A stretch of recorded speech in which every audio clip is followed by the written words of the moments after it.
ഖാംനയി, ആയത്തുള്ള ഖാംനയി ഇറാനിൽ നിന്ന് രക്ഷപ്പെട്ടു, എവിടെയാണ് തുടങ്ങിയ കുറേ ദുരൂഹതകൾ ഉണ്ടായിരുന്നു. ഇപ്പോൾ കേൾക്കുന്നത് അദ്ദേഹം ബങ്കറിൽ ഒളിച്ചു എന്നാണ്.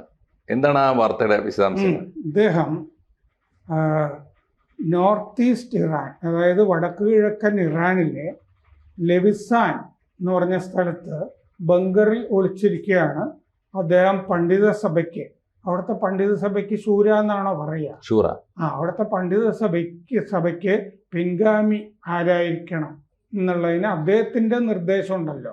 3 പേരുടെ പേര് നിർദ്ദേശിച്ചിട്ടുണ്ട് എന്ന് റിപ്പോർട്ടുകളിൽ, പല റിപ്പോർട്ടുകൾ ഇത് സംബന്ധിച്ച് വന്നിട്ടുണ്ട്. ഇപ്പോൾ ഇറാൻ ഇന്റർനാഷണൽ എന്ന് പറഞ്ഞ വിമത മാധ്യമം ഒക്കെ റിപ്പോർട്ട് ഞാൻ സ്ഥിരം വായിക്കുന്നതാണത്. അവർ പറഞ്ഞിട്ടുണ്ട് മകൻ മോജ്തബയുടെ പേര് പറഞ്ഞിട്ടുണ്ട് എന്ന് പറയുന്നു. പിന്നെ സാദിഖ് ലരിജാനി എന്ന് പറഞ്ഞ ഒരാളുടെ പേര് കേൾക്കുന്നു. അലി റീസ അറാഫി എന്ന് പറഞ്ഞ ഒരാളുടെ പേര് കേൾക്കുന്നുണ്ട്. ഹസൻ ഗൊമൈനിയുടെ പേരും ഉണ്ട്. എന്ന് പറഞ്ഞാൽ റുഹോള്ള ഗൊമൈനിയിലെ 1979 ഈ മതവിപ്ലവം നടത്തിയ മുല്ലാക്ക, അങ്ങേരുടെ കൊച്ചുമകനാണ് ഈ ഹസൻ ഗൊമൈനി. അപ്പോൾ ഗൊമൈനിയുടെ കൊച്ചുമകൻ്റെ പേരും, അങ്ങനെ 3 പേരുകൾ ആണ് ഇപ്പോൾ പിൻഗാമി ആയിട്ട് പണ്ഡിത സഭയ്ക്ക് ഇദ്ദേഹം നിർദ്ദേശിച്ചതായിട്ട് റിപ്പോർട്ടുകളിൽ പറയുന്നത്. ഇപ്പോൾ വിമാനവാഹിനി കപ്പൽ, അത് അമേരിക്കയുടെ സെൻകോം ഉണ്ടല്ലോ, സെൻട്രൽ കമാൻഡ് ഇരിക്കുന്നത് ഖത്തറിലെ അൽ ഉദൈദ് എന്ന് പറഞ്ഞ താവളത്തിലാണ്. അപ്പോൾ റിപ്പോർട്ടുകളിൽ കാണുന്നത് ഈ വിമാനവാഹിനി കപ്പൽ സൗത്ത് ചൈന സീയിൽ നിന്ന് ഒരാഴ്ച മുമ്പ് പുറപ്പെട്ടത് ഈ സെൻകോം മേഖലയിൽ എത്തി എന്നാണ് റിപ്പോർട്ടുകളിൽ പറയുന്നത്. എന്ന് പറയുമ്പോൾ ഗൾഫ് മേഖലയിൽ ഖത്തറിൻ്റെ അടുത്തെവിടെയോ ഈ നങ്കൂരം ഇട്ടിട്ടുണ്ട്, കടലിലുണ്ട്, വിമാനവാഹിനി എത്തിക്കഴിഞ്ഞു. ഇനി എപ്പോൾ വേണമെങ്കിലും ഇറാനെ നിശ്ചയിച്ചാൽ ആക്രമിക്കാം എന്നുള്ള അവസ്ഥ ഉണ്ട്. ഈ വിവരങ്ങളൊക്കെ അറിഞ്ഞിട്ടാണ് ഈ ലവിസാനിലെ നിലവറയിലേക്ക് മാറിയത് എന്നാണ് പറയുന്നത്. ഇത് ഇസ്രയേൽ വാർ റൂം എന്ന് പറഞ്ഞിട്ടൊരു വെബ്സൈറ്റ് ഉണ്ട്, ഇസ്രയേൽ വാർ റൂം. ഇത് അമേരിക്കയിൽ നിന്ന് ഒരുപാട് പേര് കാണുന്ന ഒരു വെബ്സൈറ്റാണ്. ഇറാന്റെ കാര്യങ്ങളും ആക്രമണ കാര്യങ്ങളും ഇസ്രയേലിന്റെ കാര്യങ്ങളൊക്കെ ഇതിൽ വരും. അപ്പോൾ ബോംബ് വീഴാൻ തുടങ്ങിയാൽ പിന്നെ പിൻഗാമിയെ അവരോധിക്കണം എന്ന് ഖമനേയി പറഞ്ഞിട്ടുണ്ടെന്നാണ് അവർ റിപ്പോർട്ട് ചെയ്യുന്നത്.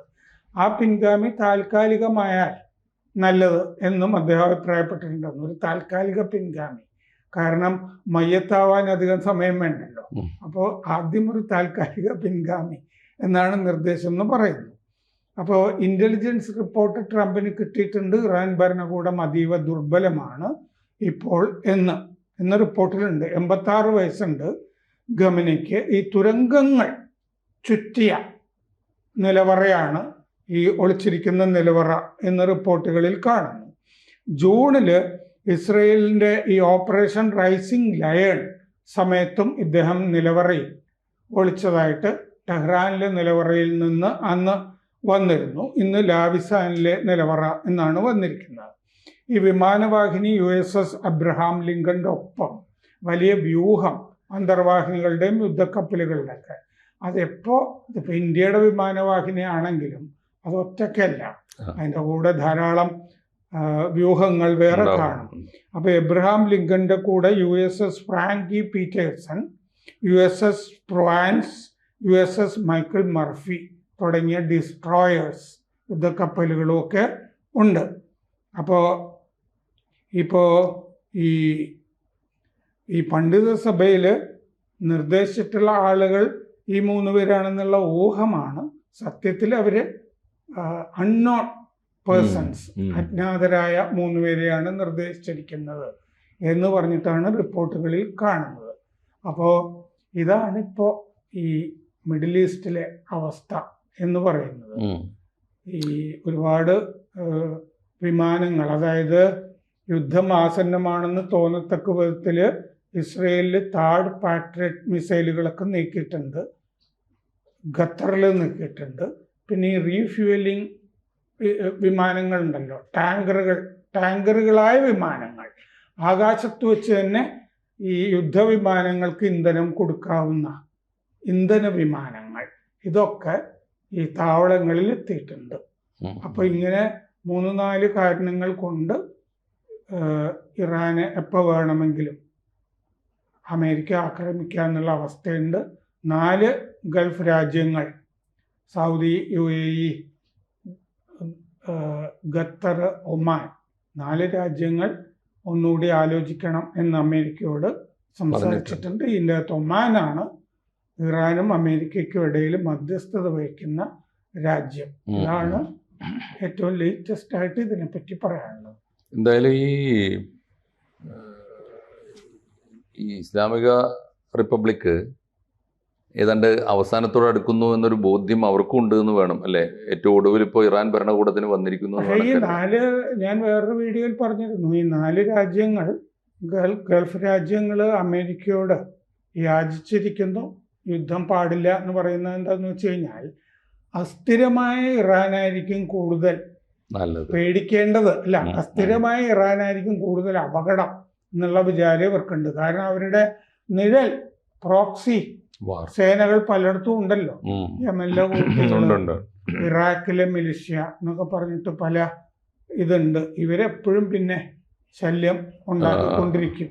ഇറാൻ തന്നെ ഒരു ഭീകര താവളമായിട്ട് മാറാനുള്ള സാധ്യതയുണ്ട്. പിന്നെ ഇതിനേക്കാൾ പ്രധാനം ഹോർമുസ് കടലിടുക്ക് ഒക്കെ അടച്ചു കഴിഞ്ഞാൽ ഇത് ആഗോള എണ്ണ വിപണിയൊക്കെ ഇന്ത്യ ഉൾപ്പെടെയൊക്കെ ബാധിക്കും.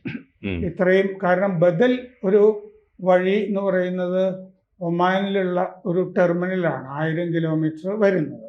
അതല്ലാതെ ഈ ഹോർമുസ് കടലിടുക്ക് വഴി അല്ലാതെ ബദൽ മാർഗങ്ങൾ പരിമിതമാണ് കൊണ്ടുപോകാൻ.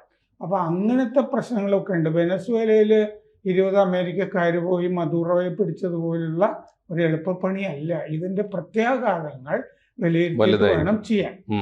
തീർച്ചയായിട്ടും. അതിന്റെ കാര്യം എന്താണെന്ന് വെച്ചാൽ, ഇവരിപ്പോ ഈ ഇറാനെ തകർത്താൽ അതിന്റെ തിരിച്ചടി ഉണ്ടാവുക അമേരിക്കക്ക് മാത്രമല്ല എന്ന് ഇവർക്കറിയാം. അറബ് രാജ്യങ്ങളൊക്കെ ഏതാണ്ട് അമേരിക്കയുടെ സപ്പോർട്ടിങ് ആയിട്ട് നിൽക്കുന്നവരാണല്ലോ. അപ്പോൾ അമേരിക്കയുടെ ചേരിയിൽ നിൽക്കുന്ന അറബ് രാജ്യങ്ങൾക്ക് മുഴുവൻ ഭീഷണിയാണ്. അത് ഈ പ്രോക്സി വാർ മാത്രമല്ല അതിൻ്റെ പ്രശ്നം. ഇവരുടെ ഏറ്റവും വലിയ പ്രശ്നം വംശീയം കൂടിയാണല്ലോ. ലോകത്തിലെ ഏക ഷിയ രാജ്യം, ഏകം എന്ന് പറയാൻ പറ്റില്ല, ഇപ്പോൾ സിറിയ വേണമെങ്കിൽ ഇപ്പോൾ കണക്ക് കൂട്ടിയാൽ സമ്പന്നമായ ഏറ്റവും ശക്തമായ ഷിയ രാജ്യം ഇറാനാണ്. ലോകത്തിലെ മറ്റെല്ലാ മുസ്ലിം രാജ്യങ്ങളും ഏറെക്കുറെ സുന്നി രാജ്യമാണ്. അപ്പോൾ ഇറാനെ തകർക്കാൻ തീരുമാനിച്ചു കഴിഞ്ഞാൽ ഇറാൻ ഏറ്റവും കൂടുതൽ നടത്തുന്ന വാറ് രാജ്യത്തിനകത്തെ പട്ടാളം ഉപയോഗിച്ചല്ലല്ലോ, ഇവരുടെ ഈ ഭീകരവാദികളെ ഉപയോഗിച്ച് ലോകത്തിലെ പല രാജ്യങ്ങൾക്കും വേണ്ടി ചെയ്യുന്നുണ്ടല്ലോ. അങ്ങനെ വരുമ്പോൾ ഈ അറബ് രാജ്യങ്ങളൊക്കെ ഭയപ്പെടുന്നുണ്ടാവണം. ഇവരുടെ തീവ്രവാദികൾ ഇപ്പോൾ തന്നെ സജീവമാണ്. ഈ സാറ് പറഞ്ഞ പോലെ കുറെ കൂടി ശിഥിലമായി കഴിഞ്ഞാൽ കുറെ കൂടി ആക്റ്റീവ് ആകാൻ സാധ്യതയുണ്ട്. ഒന്ന്, പിന്നെ പുതിയ ആഗോള സാഹചര്യത്തിൽ എനിക്ക് തോന്നുന്നത് ഇപ്പോൾ അറബ് രാജ്യങ്ങളുടെ സമ്മർദ്ദം മാത്രമല്ല അമേരിക്ക നേരിടേണ്ടി വരിക. ഇപ്പോൾ റഷ്യ, ചൈന തുടങ്ങിയ ബദൽ ശക്തികളുണ്ടല്ലോ, അവർ ഈ കാര്യത്തിൽ എന്ത് നിലപാടെടുക്കും എന്ന് പറയാൻ പറ്റില്ല. ഈ റഷ്യയുമായി നല്ല ബന്ധമാണ് ഇറാൻ കഴിഞ്ഞ കുറെ കാലമായിട്ട്. ചൈനയുമായിട്ട് നല്ല ബന്ധമാണ്. എണ്ണ പോകുന്നുണ്ട്. അപ്പം അങ്ങനെ വരുമ്പോൾ ചൈനയും ഒന്ന് ബലം പിടിച്ചാൽ ഇറാനെ ഇപ്പം കയറി ആക്രമിക്കുന്നത് നല്ലതിനല്ല എന്ന് പറഞ്ഞാൽ ഒരു പക്ഷേ ഒരു വാർ ഒഴിവായി കിട്ടി എന്നും വരാം. എന്തായാലും ഇപ്പോൾ ഏത് സമയത്തും ആക്രമിക്കപ്പെട്ടേക്കാം എന്ന ഭീഷണി അവർക്കുണ്ട്. എന്താണെന്ന് വെച്ചാൽ ട്രംപ് ഒരു സമനിലയിലുള്ള ആളാണെങ്കിലല്ലേ നമുക്കിത് ഒഴിവാകുന്നൊക്കെ പറയാം. അതെ, സമനിലയില്ല. ആഗോളതലത്തിൽ തന്നെ പ്രശ്നം ഉണ്ടാക്കിയിരിക്കില്ല. അതെ, ഒരു എക്സെൻട്രിക് ആണ് അയാള്. വേറൊരു കുഴപ്പം, പിന്നെ ഇതില് ഈ മതപരമായ ഇസ്ലാമിക റിപ്പബ്ലിക് എന്നൊക്കെ പറയുമ്പോൾ ഏതർത്ഥത്തിലാണ് ഞാൻ മരിക്കാൻ പോണു എന്ന് പറഞ്ഞിട്ട് സ്വയം പിൻഗാമികളെ പ്രഖ്യാപിക്കുന്നതെന്ന് എനിക്ക് അറിഞ്ഞൂടാ. ലോകത്തിലിപ്പോൾ പ്രവാചകൻ അങ്ങനെ ചെയ്തിട്ടില്ല. പ്രവാചകന്റെ മരണശേഷം കൂടിയാലോചനയിലൂടെ ഒരു പിൻഗാമിയെ തിരഞ്ഞെടുക്കാൻ വേണ്ടിയാണ് ദിവസങ്ങളോളം വൈകിച്ചത്. അവർ തമ്മിൽ ഉണ്ടായിരുന്ന അഭിപ്രായ വ്യത്യാസത്തോടൊത്ത് 3 ദിവസം വൈകിട്ടാണ്. അപ്പോൾ ഇതിപ്പോൾ ഞാൻ മരിക്കാൻ തീരുമാനിച്ചിരിക്കുന്നു, അല്ലെങ്കിൽ മരണം ആസന്നമായിരിക്കുന്നു, അമേരിക്ക എന്നെ ഈ രാജ്യത്തെ ആക്രമിക്കുമ്പോൾ ഞാൻ കൊല്ലപ്പെടും എന്നൊക്കെ കണക്ക് കൂട്ടിയിട്ട് മുൻകൂട്ടി പിൻഗാമികളെ നിശ്ചയിക്കുക. ഇറാൻ ഇപ്പോഴും അവകാശപ്പെടുന്നത് ഞങ്ങൾ ജനാധിപത്യ രാജ്യമാണെന്നാണ്. ആലോചിച്ച് നോക്കൂ. അപ്പം അങ്ങനെയൊക്കെയുള്ള ഒരുപാട് ഇഷ്യൂസ് ഇതിലുണ്ട്. എന്തായാലും ഈ സമയത്ത് ഒരു യുദ്ധം ഇറാന് മാത്രമല്ല, ഇറാനിലൊരു യുദ്ധം വരുന്ന മിഡിൽ ഈസ്റ്റിലെ മൊത്തം ബാധിക്കും, നമ്മുടെ പ്രവാസികളെയൊക്കെ ബാധിക്കുന്നതാണ്. അങ്ങനെ യുദ്ധം ഒഴിവായി കിട്ടിയാൽ നല്ലത് നമുക്ക് ആഗ്രഹിക്കാം എന്തായാലും. പക്ഷേ അമേരിക്ക ഒരു ഉന്നം വെച്ചാൽ പിന്നെ ഈ പറഞ്ഞ വിവരം ഈ ഇസ്രായേൽ ചാരസംഘടനയുടെ ചാരക്കണ്ണുകൾ ഒപ്പിയെടുത്ത വിവരമാണെങ്കിൽ അത് തെറ്റാനും വഴിയില്ല. കാരണം അത് ഇവർക്കൊക്കെ അറബ് ലോകത്തിനൊക്കെ നല്ല വിശ്വാസമാണ്. അറബ് ലോകം പോലും പലപ്പോഴും ഇത്തരം അത്യാവശ്യ കാര്യങ്ങൾ കൊട്ടേഷൻ കൊടുക്കുന്ന ഇവർക്കാണ്, മൊസാദിനൊക്കെയാണ്. അപ്പോൾ എന്തായാലും ഈ സമയത്ത് ഈ അലി ഖാംനയി ഉറപ്പിച്ചിരിക്കുന്നു അമേരിക്ക ആക്രമിക്കും, താൻ കൊല്ലപ്പെടും എന്നൊക്കെ അദ്ദേഹം വിശ്വസിക്കുന്നുണ്ട്.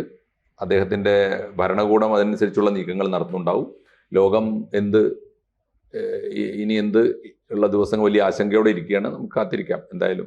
കൂടുതൽ വാർത്തകളും വിശേഷങ്ങളും നിങ്ങളിലേക്ക് എത്താൻ ABC മലയാളം സബ്സ്ക്രൈബ് ചെയ്യുക, ബെൽ ബട്ടണും അമർത്തുക.